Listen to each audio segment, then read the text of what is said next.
여러분 안녕하십니까. 2023년 11월 손해보험 모집인 등록 자격시험 대비 실전 문제풀이 과정 두 번째 시간 18번부터 33번까지 한번 여러분과 함께 해보도록 하겠습니다. 자, 18번 문제 보죠. 보험계약자가 컴퓨터 통신을 이용하여 체결한 계약을 해지하고자 할 때 보험회사가 확인해야 할 내용이 아닌 것은 4점짜리 문제네요. 한번 보겠습니다. 상품 설명서 수령 여부. 이거 좀 아닌 것 같은데. 예, 2번. 보험계약자 본인 여부 당연히 확인해야 되겠죠. 계약 체결 전에 통신수단을 이용한 계약 해지 동의를 했느냐 안 했느냐. 동의 안 했으면은 실은 할 수가 없기 때문에 보험회사가 반드시 확인을 해야 됩니다.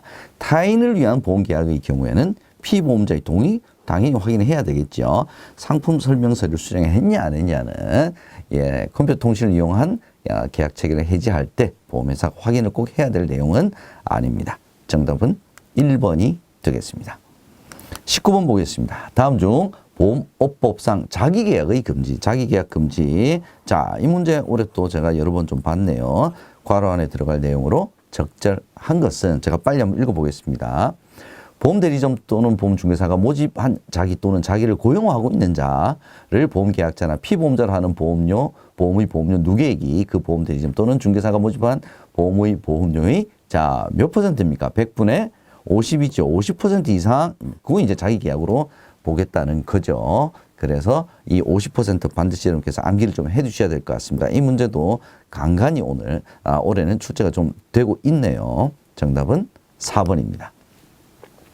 20번 보겠습니다. 손해보험 공정경쟁 질서 유지에 관한 상호 협정에서 자, 승환계약을 한 경우 부과가 되는 제재금의 최고 한도는 자, 모집 행위자별이죠. 건당 얼마냐, 모집 행위자별 얼마냐, 이 두 가지가 같이 있습니다. 모집 행위자별 1인당 최고 3천만 원이죠. 예.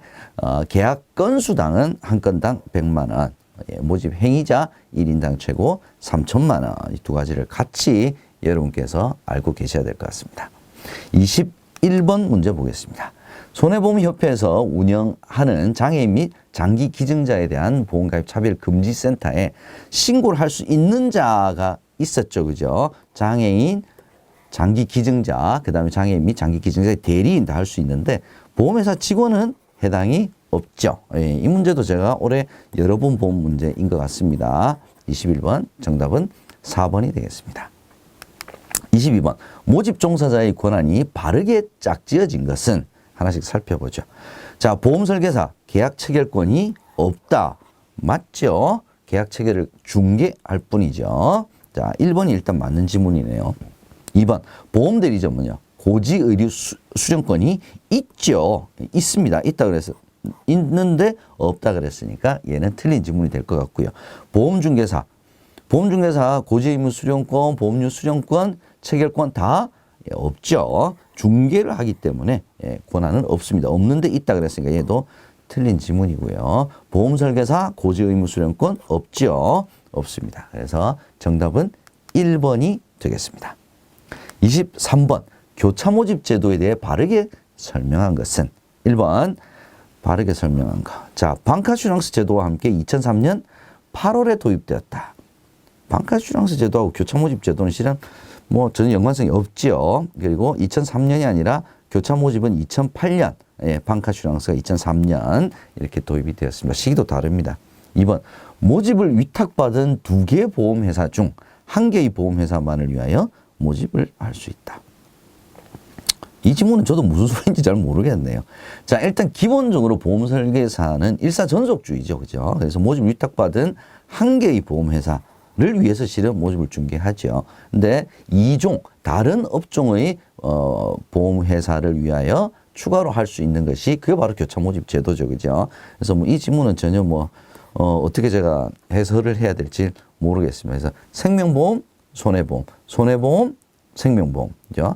그 다음에 재산보험만 별도로 이 영업을 하는 재산보험 전문회사를 위해서 판매하는 것도 교차 모집에 해당이 된다 정도까지만 여러분들께서 알아두시면 될 것 같습니다.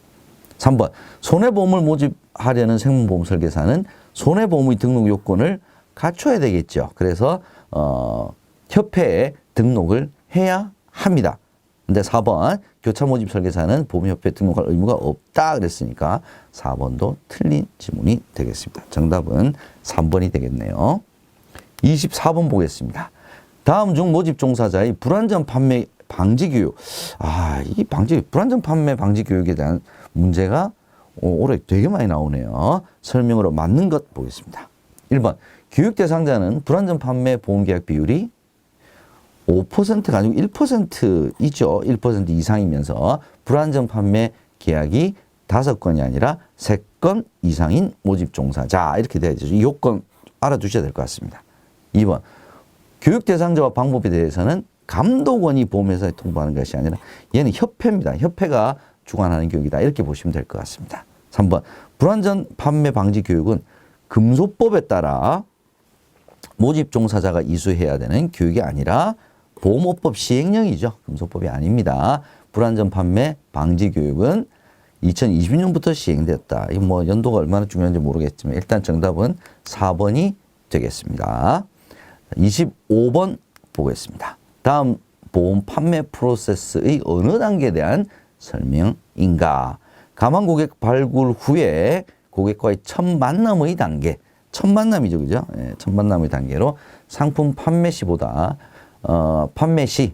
유리한 환경과 여건을 조성하기 위한 과정이다. 어프로치죠, 어프로치. 예, 접근에 관련된 설명입니다. 정답은 2번이 되겠네요. 26번 보겠습니다.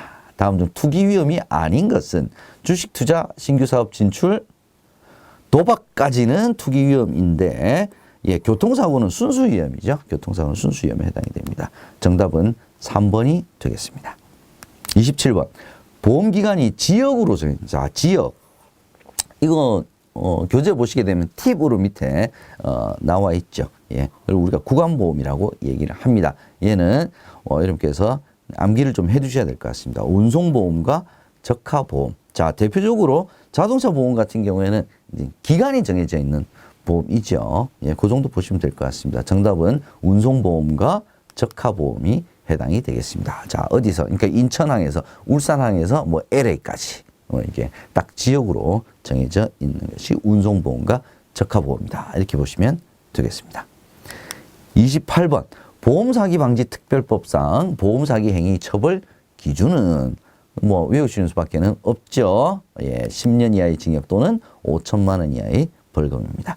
뭐 4개 지문 중에서는 제일 처벌 기준이 높은 지문이네요. 그죠? 10년 이하의 징역 또는 5천만 원 이하의 벌금. 29번 보겠습니다. 교통사고 특정범죄 가중처벌법에 대한 설명으로 틀린 거 한번 찾아보겠습니다. 1번 음주운전 또는 약물운전 이 위법사항이죠. 이게 특정범죄 가중처벌법에 해당이 됩니다. 2번 음주운전으로 타인에게 상해를 입힌 경우 1년 이상 15년 이하의 징역 여기까지 맞네요. 또는 1천만 원 이하의 벌금이 아니라 1천만 원 이상 3천만 원 이하의 벌금에 처해진다라고 하는 것이 맞는 지문이 되겠습니다. 일단 2번이 틀렸네요. 3번 음주교통사고의 감소를 위하여 음주운전을 위험운전 치사상죄로 규정하고 있다. 이 음주운전 굉장히 처벌이 강화가 된 거죠. 맞는 내용입니다. 4번 음주운전으로 사망사고 발생 시 무기 또는 3년 이상의 징역. 요거 처벌 규정이 자주 시험 문제에 나옵니다. 여러분께서 좀 암기를 해 두시면 좋겠습니다. 30번 보겠습니다. 보험회사의 보험금 지급 의무와 관련하여 일반적인 면책 사유가 아닌 것은 자, 보험금 지급과 관련한 면책 사유라고 하는 것은 보험회사가 지급하지 않아도 되는 경우 뭐 이런 것이죠. 자, 2번 별난 보험 목적의 자연소모로 인한 손해. 자연소모 보험금 청구권 발생 후 3년 이내 청구권 행사하지 않으면 소멸시효 3년이었죠. 그죠? 그래서 2번, 3번, 4번은 일반적인 면책 사유에 해당이 됩니다. 중복보험을 가입했다고 해서 보험회사가 보험금 지급에 관련된 면책을 권리를 가질 수는 없습니다. 31번 보겠습니다. 자, 초과보험에 대한 다음 설명 중 옳은 것은 자, 초과했다는 것은 가입 금액이 보험 가액보다 더 많다는 거죠. 그죠? 예, 1번 초과보험이 선의로 이루어진 경우 보험료 및 보험 가입 금액을 감액할 수 있죠. 이는 장래 대해서만 효력이 있다. 얘는 맞는 이야기 같네요. 2번 초과보험이란 보험 가액이 보험 가입 금액을 초과하는 보험. 제가 금방 설명 보험 가입 금액이 보험 가입을 초과하는 경우죠. 2번은 틀렸고요. 3번 초과보험의 경우 이득 금지 원칙에 의해 보험 가입 금액을 한도로 실손보상한다. 보험 가입 금액이 보험 가입보다 이미 더 초과를 했죠. 그래서 보험 가입 금액을 한도로 하는 것이 아니라 보험 가액을 한도로. 가입 금액이 더 높으니까 보험 가액을 한도로 실손보상해야 된다라고 해야 맞는 지문이 되겠습니다. 4번 보험계약자의 사기로 초과보험이 체결된 경우. 자, 사기로 초과보험이 체결된 경우에는 초과된 부분만 무효로 하는 것이 아니라 전부 무효가 된다. 이 지문도 굉장히 자주 나오는 문제가 되겠습니다. 정답은 1번이 되겠습니다. 32번 보겠습니다. 보험자 대위에 대한 설명으로 맞는 것 한번 찾아보죠. 1번 제3자에 의한 손해 발생 시 보험자 대위는 손해 발생 한도 내에서 이루어진다. 제3자에 의한 손해 발생 시 보험자 대위는 손해 한도가 아니고 보험금 지급액 한도죠. 그죠? 보험금 지급을 일단 대신하는 거랑 마찬가지니까 손해 한도가 아니죠. 얘가 틀린 지문이 되겠고요. 2번 임보험에서는 원칙적으로 보험자 대위가 인정되지 않는다. 얘가 맞는 내용이네요. 임보험에는 보험자 대위 인정되질 않죠. 3번 보험자 대위로 인한 목적물의 권리 이전 시기는 보험사고가 발생한 시기가 아니라 보험사고로 발생해서 보험금을 지급한 시기. 보험금을 지급을 해야 권리 이전에 대한 권리가 실은 생기는 거죠. 목적물 권리 이전 시기. 그 시기는 보험금을 지급한 시기다. 네, 발생 시라고 했으니까 틀렸고요. 4번 제3자의 불법 행위로 인한 손해배상 의무를 부담하는 경우도 보험자 대위가 해당이 되죠. 해당되지 않는다 그랬으니까 4번도 틀린 지문이 되겠습니다. 정답은 2번이 되겠네요. 임보험에서는 보험자 대위가 인정되질 않습니다. 자, 마지막 문제 33번 보겠습니다. 소액단기 전문보험회사가 취급할 수 없는 종목은 소액단기 전문보험회사가 생각보다 이 취급할 수 있는 종목이 많죠. 그죠? 근데 그 중에서 취급할 수 없는 대표적인 보험상품 바로 연금이죠. 연금보험 되게 그냥 길죠. 그죠? 또 어떤 경우에는 뭐 사망시 아니면 사망할 때까지 연금을 지급한다든지 아니면 상속연금 같은 경우 상속 잔액에서 상속까지 되니까 실은 단기 상품이 아닙니다. 그래서 잘 모르시겠으면 어떤 게 단기 상품이냐 라고 하는 것을 여러분께서 생각해 보시면 정답을 찾기 조금 더 수월할 수 있겠다라는 생각이 듭니다. 정답은 취급할 수 없는 종목은 연금 상품입니다. 이외에도 자동차 화재 해상 간병 등 종목은 취급할 수가 없습니다.